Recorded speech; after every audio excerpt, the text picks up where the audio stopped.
के लिए युद्ध लड़ रहे हैं उनको तहे दिल से सपोर्ट करेंगे, उनका मनोबल बनाएंगे।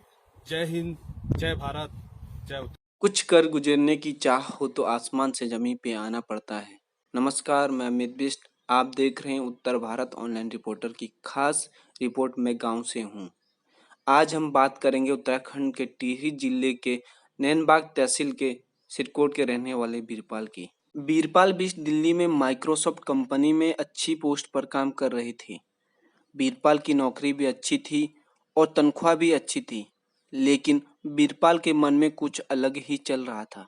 वे गांव आकर लोगों के लिए कुछ करना चाहते थे।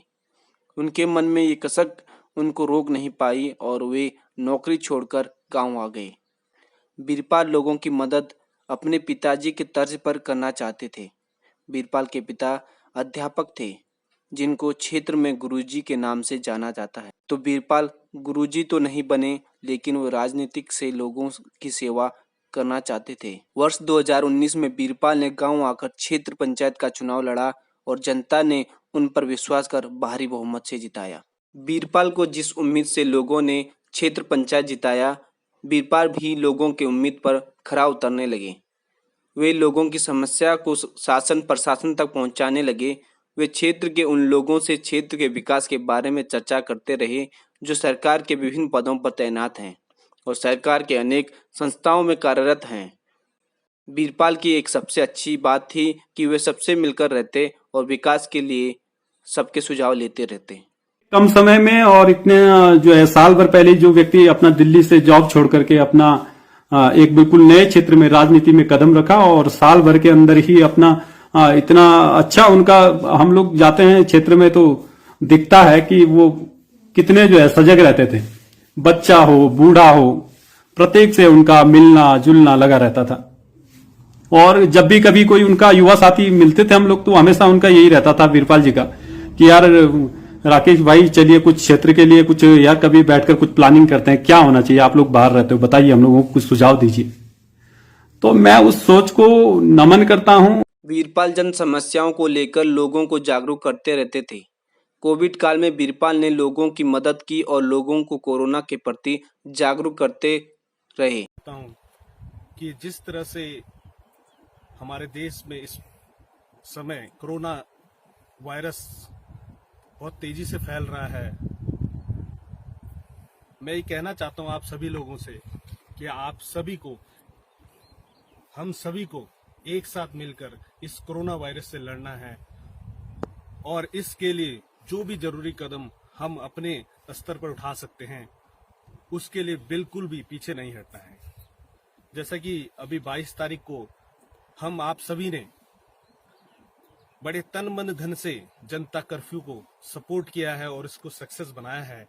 मैं चाहता हूं कि हम सब मिलकर, जो भारत सरकार की गाइडलाइन और उत्तराखंड सरकार ने भी गाइडलाइन जारी की है कि 31 तारीख तक उत्तराखंड में भी और समुचित भारत के कई राज्यों में लॉकडाउन किया गया है। मैं चाहता हूं कि आप सभी लोग इस लॉकडाउन को सफल बनाएं। जब तक जरूरी ना हो तब तक अपने घरों से बाहर न निकलें और आप जिससे भी मिलें 1 मीटर की दूरी बना के रखें। खांसी करते समय या छींकते समय या मुंह पर रुमाल का प्रयोग करें या अपनी बाह को अपनी नाक पर लगाकर इस महामारी से लोगों को संक्रमित होने से बचाएं। जो भी योद्धा हैं जो इस बीमारी को, कोरोना को भगाने के लिए युद्ध लड़ रहे हैं, उनको तहे दिल से सपोर्ट करेंगे, उनका मनोबल बनाएंगे। वे सामूहिक समारोह में भी सबसे आगे रहते थे। क्षेत्र के युवाओं का कहना है कि बीरपाल हमेशा युवाओं से क्षेत्र के विकास के लिए नए सुझाव लेते रहते। बीरपाल भाई के अंदर इस प्रकार की भावनाएं नहीं थी। उन्होंने जो है क्षेत्र के लिए बहुत मतलब गहराई से सोचते थे। वो हम भी मिलते थे उनसे, तो उनकी हमेशा यही ललंग रुचि रहती थी कि किसी तरह से जो है क्षेत्र को जो है किसी तरह से विकास से जोड़ें। जो छोटी छोटी कमियां हैं जो हमें मतलब हमारे क्षेत्र को जो है जिनसे जो है दिक्कतें हो रही है, जैसे कनेक्टिविटी थी, उसके बाद फिर स्कूल से रिलेटेड भी उन्होंने काफी कोशिश की, हुआ नहीं हालांकि। तो वो हर हाँ, समय जो बिल्कुल है, आपने सही कहा। ये अटल उत्कृष्ट विद्यालय के लिए जो है उन्होंने उसमें भी प्रयासरत रहे वो। और नेपाल के क्षेत्र में नेटवर्क की बड़ी समस्या थी और आज़ादी के बाद भी यहाँ के लोग कनेक्टिविटी से कोसों दूर थे, लेकिन वहाँ के लोग कनेक्टिविटी से जुड़ नहीं पाए।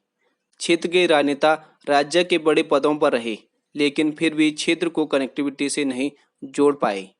बीरपाल ने गांव आकर सबसे पहले क्षेत्र के हर गांव को कनेक्टिविटी से जोड़ने की बीड़ा उठाई।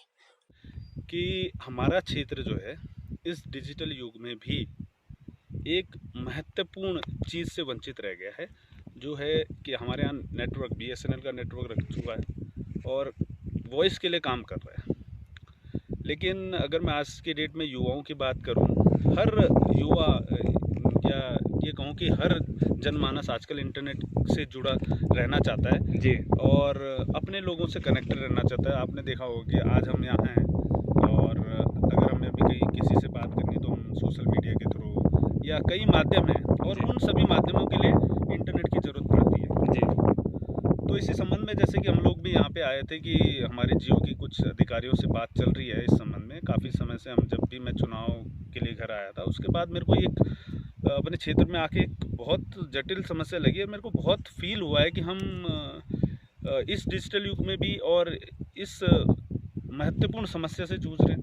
जी, और मैं नहीं समझता कि इस युग में हमारे क्षेत्र भी इंटरनेट की समस्या से पीछे है। तो हमारे जियो के अधिकारियों से जैसे बात हो रही थी तो उन्होंने इस जगह का एक लेटलॉन्ग भेजा है कि हमारे यहाँ जो जियो का टावर वायरलेसली कनेक्ट नहीं हो रहा था टेक्निकल रीजन से, जी, तो उनके माध्यम से यहाँ पे एक रिपीटर लगना है, रिपीटर के थ्रू वो टावर्स कनेक्ट होगा। जी, तो उन्होंने एक लेटलॉन्ग जिसे कहते हैं लोकेशन कहते हैं, वो लोकेशन हमें भेजी थी, तो हम GPS के माध्यम से यहाँ पे आए हैं। तो उसके लिए हमने यहाँ के फोटोग्राफ्स वगैरह सब कुछ भेज दिए हैं उनको। जी, और जहाँ तक उनसे हमारी आज बात हुई, आपके सामने हमारी बात हुई है, जी, जी, तो उन्होंने भी हमें आश्वासन दिया है कि ये जगह फिट है उस चीज़ के लिए और इस पर जल्दी ही काम शुरू हो जाएगा। जी, तो इसी पॉजिटिव वे के साथ मैं देखो ये तो नहीं बोलूँगा कल ही यहाँ पे टावर खड़ा हो जाएगा, कल ही काम हो गया, लेकिन अगर वहाँ हम लोग काम कर रहे हैं तो निश्चित ही ये हम इस मुहिम में सफल होंगे। आज इडवालसुम पट्टी कनेक्टिविटी से जुड़ गई, जिससे गांव के हर बच्चे को पढ़ने में भी मदद मिल रही है। लॉकडाउन में जहां यहां के लोगों को दूर दूर जाकर अपनी पढ़ाई करनी पड़ती थी, आज वे अपने घर में आसानी से पढ़ सकते हैं। 2020 के आखिरी दिन बीरपाल का सड़क हादसा हो गया और वे इस दुनिया को छोड़कर चले गए। 1 साल के कार्यकाल में ही वे बहुत कुछ कर गए। बीरपाल तो चले गए, लेकिन वे अपनी कमी छोड़ गए। बीरपाल के जाने से क्षेत्र की जनता शोक में डूबी रही। बहरहाल बीरपाल तो चले गए, लेकिन उनके मन में क्षेत्र के प्रति जो कुछ करने की कसक थी, वे अधूरी छूट गई और लोगों के बीच जियो के नेटवर्क के रूप में वे अपनी याद छोड़ गए। अगर आपके पास भी इस तरह की कोई कहानी है जो गांव के लिए मिसाल बने हैं, आप हमारे व्हाट्सएप नंबर 7983388169 पर भेज सकते हैं। आपको वीडियो कैसी लगी कमेंट करके ज़रूर बताइए। बने रहे उत्तर भारत ऑनलाइन रिपोर्टर के साथ। नमस्कार।